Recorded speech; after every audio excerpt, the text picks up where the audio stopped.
we started homeschooling in '94. For 14 years, and we stopped. We finished with my youngest. We have 3 children. The youngest graduated from high school 4 years ago. Just graduated from college. Anyways, our primary reason for homeschooling at the time was not to make them academic scholars, although they surprised us. I should go back a little bit. My husband and I we were Catholic. I mean, we were baptized Catholic, but we didn't take our faith seriously until marriage. And then even that, it was like, we thought practicing your faith, or even knowing your faith, stopped when you left Catholic school. And I had 12 years of it. So after high school, that was pretty much it. So then when we moved here from New Jersey, I said I was going to start teaching and get involved in faith. But I didn't realize I didn't know anything. So I started teaching, I think it was second grade or third grade at the parents in third grade. And I realized the things that I was learning, or we were told to teach the children, were things that I never grew up with. I mean, and I was like, well, what is this? So as I started exploring, I said, well, this isn't what we do. You know, we grew up with the rosary, we grew up with the math, well, we had the Latin math. And so after some research, I thought, well, this is not what I want my kids to have. So we said, we're going to homeschool religion. So we're going to do religion, we're going to go back to what we were familiar with, the old catechism, the things that we learned how to say. So then, that was okay with my husband. And then I said, well, we're going to do this. I said, why don't we do, and then my children were in school. I had one in 5th grade, one in 3rd grade, and then preschool. The 5th grader was in a public school. We were very secular. I'm very secular minded, and we just did everything that the state told us to do. We were going to do it. And she came home one day after taking the sex ed class and wanted to know about homosexuality. And I said, well, how did that come up? And she said, well, they started talking about this in school. And this was in the 90s? Yeah, 95. So she wanted to know, the 5th grade, and then she wanted to know about AIDS, and we were avoiding the topic, and she kept persisting, and so finally we said, after a while I said, okay, Katie, this is how AIDS is transmitted, or typically how it is transmitted. And her face went white, and she said, don't you know that we don't need to know this? And it was like, from the mouth of babes, it's like, how old was she during that? 10 years old. So and then after that, I mean, then the second grader, was, with our insistence, was diagnosed with ADD. So then we go the Whittling route, and we do all these things, and she can focus and pay attention. And then my son he was in the preschool inclusion program. I don't know if you've heard anything like that. But anyways, he was lost on the bus, on the school bus. They took him to the bus depot because they didn't see him. He was too little. So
which is all the more reason why we wanted her home. Because she was the one that was going to set, and the priest described it perfectly, because he said she's either going to set the world on fire or she's going to blow it up. Yeah, he said, this is not going to work for her. But anyway, so she was a challenge throughout. And every year you think with one child, everyone's going to have that, and you think it's going to be easier than next year. It's going to be easier next year. And it isn't. It wasn't with her, and she's well aware of it. But anyway, so we started. So we had our homeschooling journey, and we said if we were going to teach our children, keep them home, and our primary reason to keep them home for me was not to make them academic scholars, but to make them saints. I wanted them to know their faith. I wanted them to have what I didn't have for 12 years, or what I don't remember I had. Maybe I wasn't listening to what I was going through, but I didn't remember any of it. And so I knew enough at the time that I had to go back in the beginning. I had to study the catechism, did our Bible reading, everything I was familiar with as a child, I did. We brought the rosary into our house. And it took a little while getting the kids used to playing the rosary. My husband tried on his knee for a little while, and then he said, I can't do this. I can't do that. But anyways, even so, to this day, we pray the family rosary. I mean, they do it. I don't know if they do it on their own anymore, but I know when they're with us and on a weekend or something, we'll pray together. We did daily mass. I did the enthronement to the Sacred Heart. Every place where I knew where the sacraments were available, I took advantage of. And through the grace of God, we've managed to continue doing those things to this day. And they, as adults, they probably go to confession more than they do daily mass just because of their work schedule. But they go frequently. And their faith is important to them too. My oldest is 29. She's a doctor, a pathologist at Akron City. And my little one, Christine, is a nurse. And she's giving a perfect field for her. And the youngest is just graduated from college and he's in computer science. So they all got jobs. But their faith is important to them, and I don't have any concerns that they're not going to follow through, and that their children won't, be raised in the same way. They all want to they all are grateful, thanked us numerous times for homeschooling them. And like Calvin said, the hardest thing for them was coming out of the home was to be in that culture. And to know and to hear things and hear slangs and references that they didn't know. It's creed talk. It's sex talk. It's all what the kids here did. I mean, this was initially it was a little embarrassing. They felt embarrassed that they didn't know what these terms meant. But aside from that, so it's a little they got as far as curriculum goes, we started, I said, with poems, and that was a little too chaotic. My husband said if he was going to homeschool, we had to have an accredited school, and they had to have a diploma, they had to have transcripts, they had to have the whole route. So we tried the package curriculum initially, and that didn't work out very well for us either because it was too structured. I felt like I learned as I got older that I'm very controlling, and maybe most homeschoolers are. I wanted to control their curriculum, control what they were reading in their curriculum.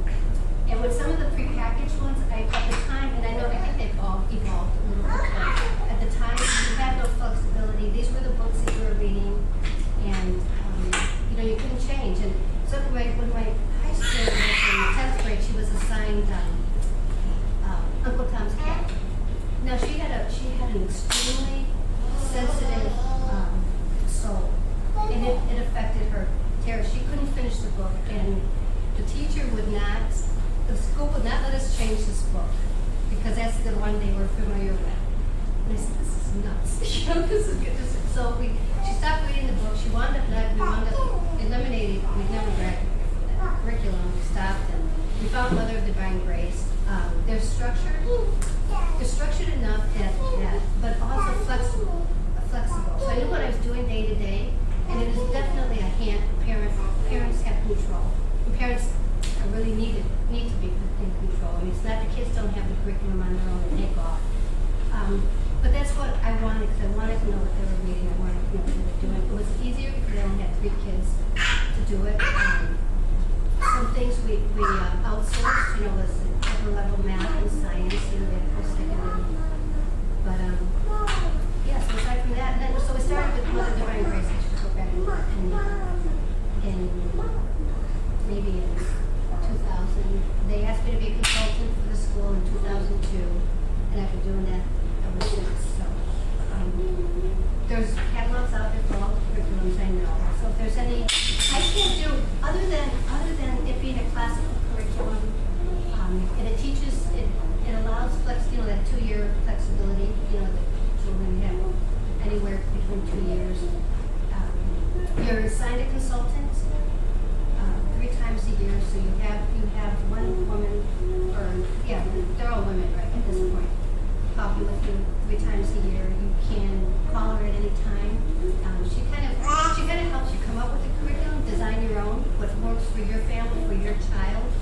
There's other programs within Mother Divine Grace that also give you more help, like a teacher. You can have a teacher assistant work with you and grade papers, or they have learning support now. Things are online now. I mean, on computerized now, and you can have a classroom where maybe 10, 12 kids are hooked up to this ability system. They can talk with the teacher. I don't know if you can see. I think they can see her on the screen. So it's kind of neat like that. So you have so you have a lot of options. I don't, as far as the cost, I honestly, because I couldn't tell you what it costs. I don't know if it is, but it's not. It can be as expensive as you want it or not. I mean, they're all historical. The history books are all historical fiction, so you can get those at the library. Most of them at the library. You don't have to enroll in the school. You can get by the syllabus and.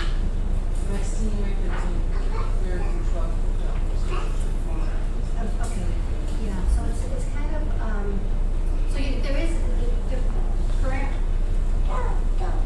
We don't let the parents off the hook pretty much. I mean, it's like you are the primary educators. You are responsible that for your kids' curriculum. But if it doesn't work, it's too hard. We modify. I mean, they modify it. They make it so that it is doable. 32-week school year as opposed to some 36 weeks. It's a little bit shorter. So it's good.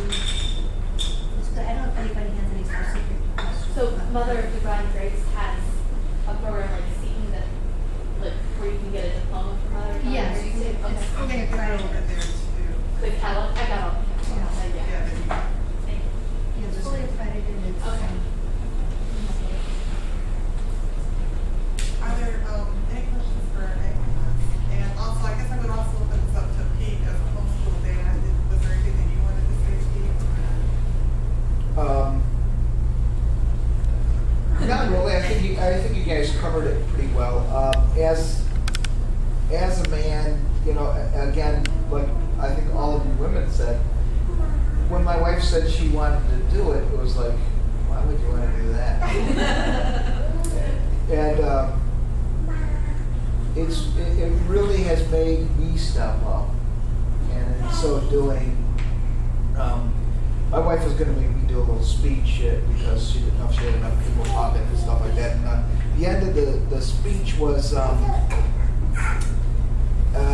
it said, it took options away that might not have been good for our family, and it kind of tested me with fire. It made me a little more humble. It made me step up when I needed to be a man. And because your family depends, when you guys are teaching, you can't work, and you have to depend on your men more. And that really makes us tested with fire. And Sometimes in the mirror I can see those little hints of gold. I can finally see my personality, and I have my wife to thank for that. Could you email that to my No, I would say, you can't do this. I mean, if you're going into homeschooling, you can't do it without prayer. I mean, because I think this is really a call from the Holy Spirit. I mean, to get,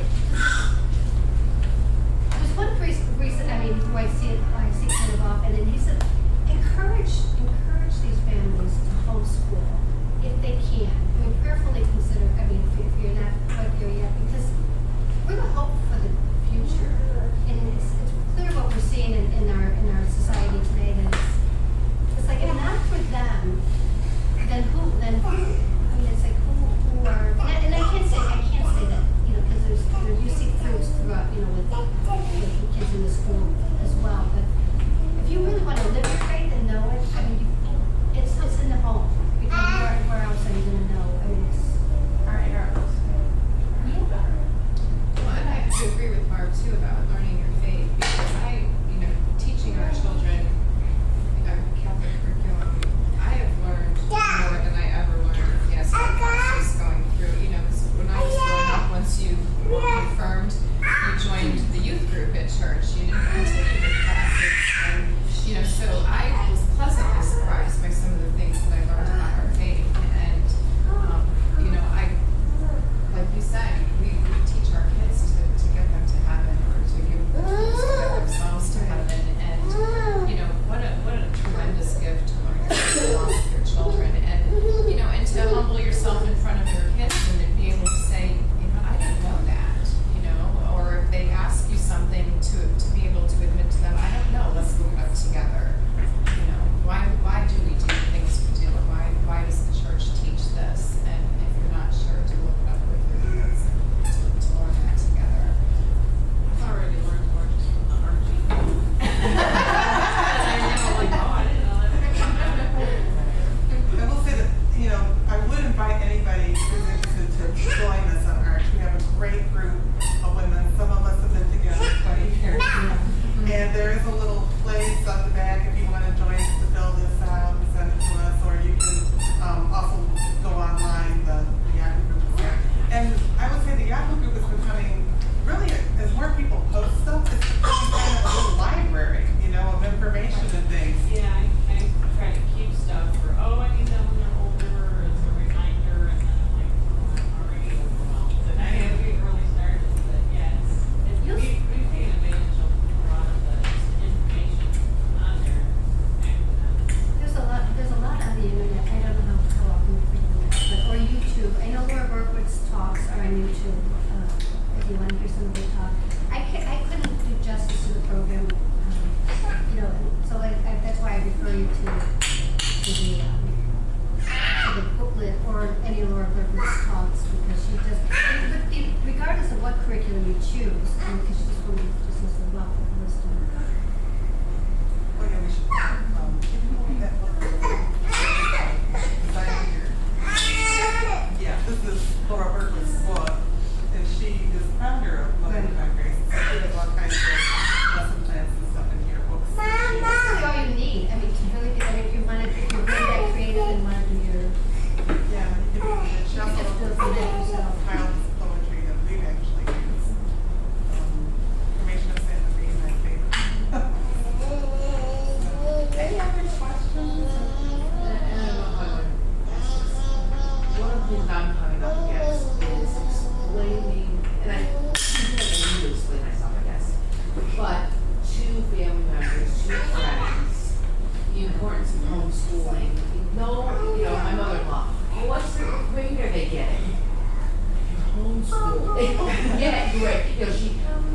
Their cousins got their report cards and they have all A's. To which I want to respond. So did your grandsons, and they know how to play with their cousins without getting into a fight. I don't know if there's any way of ever getting around that. You're going to get the criticism, and that's probably one of the hardest things to do, because they're your own family members who you thought you'd have support from, and they're going to, so it's still, even though my children have professions,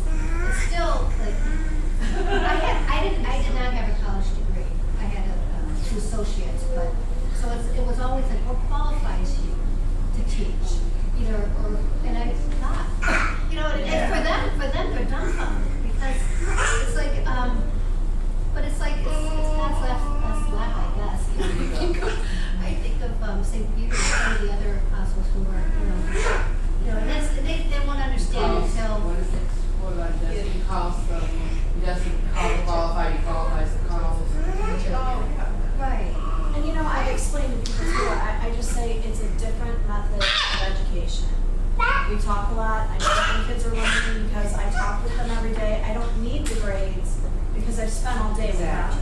So I use a lot of that, and I also, in approaching other people, I just say it's just what works for our family. This is what works between my husband's schedule, I'm willing to do it, we have the opportunity to, and I'll say I don't have anything against the public school, this just personally works for our family. Because, you know, you want everybody to love it as much as you do, and see the value in it. And the only way they So it's so see hard that, when you're, you know, all they can see is. When they come to a meeting or come see interaction, or something, they'd be willing, because I know in my family, if they hear it from somebody else, it's the best thing since Well, I sliced think bread. you If they said hear it too, from you, I just find it so ironic that, you know, especially now that we're back close to them, spending more time with them, I'm like, I'm just learning with them. You should see the value of it because, yeah, they're the I had a ones who. friend who, when I first started homeschooling, she's like, I don't know why you would ever do that. We were talking about something, and I was talking about something they were thinking. She goes, well, my kids get that at school. I'm like, okay, you know. Well, I don't know how many years later, her son was diagnosed with autism. And she ended up pulling him out of school for a year in homeschooling.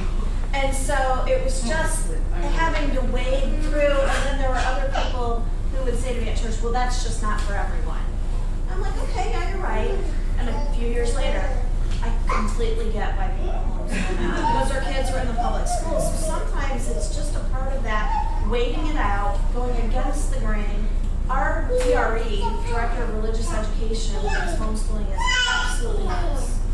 But my kids are the first ones she calls on for help when she needs someone to step up and do something because she knows they'll act appropriately. So sometimes it's just being out there and being a witness. What's the one apostle that says, preach with your actions, use words if necessary. Preach the And gospel all the time. Oh, okay.